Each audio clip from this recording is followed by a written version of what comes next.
Hey guys, welcome back to my channel. So we'll be reacting to bold debate, and this one says Douglas Murray destroys Muslim girl and leaves her speechless. Wow, I trust Douglas Murray to always be hitting it on the nail.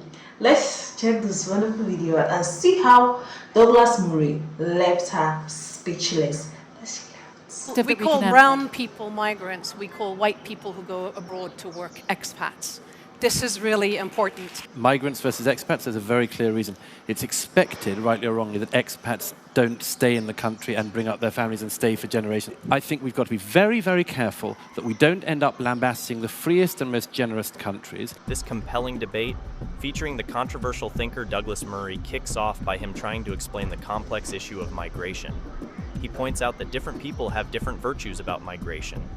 And sometimes, even within ourselves, we tend to have mixed feelings. The first virtue he mentions is mercy. The first virtue, I would say, is the virtue of mercy, the desire to be merciful to our fellow human beings who are suffering. And we all feel that. Everybody should feel that. However, Murray points out that there is another virtue to consider. But there is also another virtue here, the virtue of justice. And that's not just justice for people fleeing countries, but justice for people in the countries that they are fleeing to. We can't ignore those two parts. We need to recognize that's what's going on here. This is why it's so difficult, and the debate goes down the middle of all of us. According to Murray, migration is not an easy topic for discussion. For him, understanding and managing its complexities needs in-depth, intelligent discussion. Now, when the floor opens for audience questions, Murray faces a challenging moment. A senior from Georgetown University named Hamid Daboya poses a pointed question, putting Murray on the spot. Since you brought up migration from the developing world, I'd like to ask you this. Every year, the developed world sends about $300 billion of aid to the developing world, but the developing world sends back trillions in debt repayments to the developed world. Now, don't you think that this is the main reason why migrants are moving to Europe? Because money is moving out of the developing world. Wealth is leaving the developing world and moving to the developed world, to build on what Lamont Hill said. Don't you think this is why people are moving to the Western world, to the developed world? Well, Murray's initial response is measured. Again, I repeat the fact there are no simple answers. And if it was simply the fact that you could, I don't know, do a debt default or something and solve the whole migration issue, then that would be great. But he soon follows up with a series of rhetorical questions to hit the nail on the head.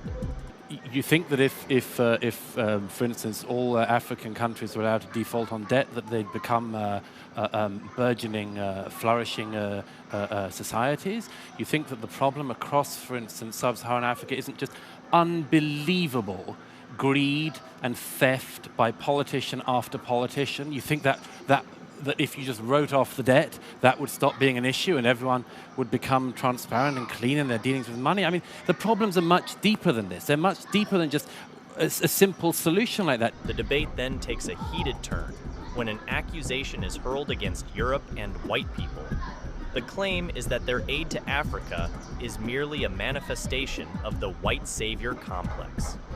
A Muslim woman named Asma from Kenya is the one who challenges Douglas on this notion. My question is to you, Douglas. So you talked about people us serving justice, and do you think it's judicious for these people in Guys, Britain? yeah, I'm from Africa. Yes, Nigeria precisely. See, Douglas Murray hit the nail on the head. They expect help from the Westerners, but they are never satisfied. Yes, they expect help from the Westerners, but they are never satisfied. It's just as if you give them a finger and they want to take a hand. They want to take a hand. Whew.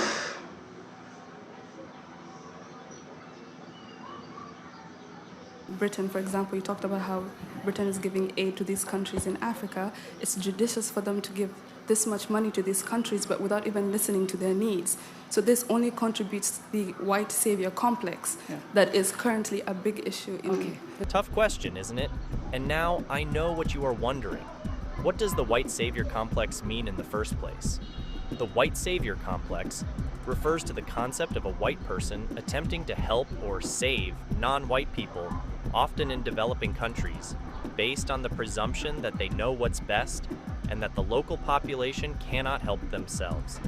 This term implies that the helper is more interested in feeling good about their deeds than genuinely caring for those they assist. Murray's response to this accusation is unequivocal. He does not accept the premise and makes his stance very clear. You have damned if you do and damned if you don't. If it's the case that if we don't give aid, we'd be accused of not giving aid, and if we do give aid, it's a white savior. He further adds a compelling point to bolster his argument, leaving a strong impression on the audience. We can all give aid better, for sure, and I just gave in my opening remarks what I think was a serious suggestion for one very good use of aid, which is to prioritize it in the region and in the neighboring countries of places people are fleeing from. But I mean, as I say, I would refuse as well to see the multifarious problems that exist in your own home country and sadly across the continent. And now this keeps me wondering, do you think Europe is the one to be blamed for the bad governments, the political instabilities, and the tribal war that's happening in these places? No. Why was the lady so fast to question Europe's generosity? Share your thoughts in the comments section below and let me know what you think about this. But this is the answer from Douglas about the same. I refuse to say that that's, because of foreign aid only. It's so many things have gone wrong there, and you know that better than I do. Historically, Europe colonized foreign countries for different reasons, ranging from persecution in their lands to the pursuit of riches and economic benefits. However, it is very easy to fall into the trap of accepting biased information instead of just being open-minded about the same. If you go back enough in history, all regions have committed similar acts of brutality against other regions. This broad historical context is important when discussing the virtues of mercy and justice in today's immigration debate. The debate continues to heat up when another participant, an anti-Europe activist, makes a point that resonates with the crowd, receiving loud applause. We call brown people migrants. We call white people who go abroad to work expats. This is really important, right? However, Douglas, as if he had been anticipating her point, gives a response that is both appropriate and honest. Here is what he says. Very clear reason. It's expected, rightly or wrongly, that expats don't stay in the country and bring up their families and stay for generations. The assumption with migrants currently has been in recent generations, that they are going to stay and that it's going to be a multi-generational thing. Well, we can all agree that this is a topic that has really brought a big debate for many years now. Some argue that calling these people refugees is giving them respect they don't deserve. Why? They argue that most of these people are actually invaders. Some real refugees plan to go back home as soon as they can, but invaders want to stay and take over. For them, the current group of refugees falls into this invader category, so hopes of integrating them are misplaced because they don't intend to integrate. What do you think about this argument? To wrap up the debate, Murray poses a question to the audience that leaves them speechless. I think we've got to be very, very careful that we don't end up lambasting the freest and most generous countries. And I would just urge, as a call to, as it were, moral caution on this, urge you in this room and people watching, how many people have you made citizens of Qatar from Syria? How many? Okay, it's something worth thinking about, isn't it?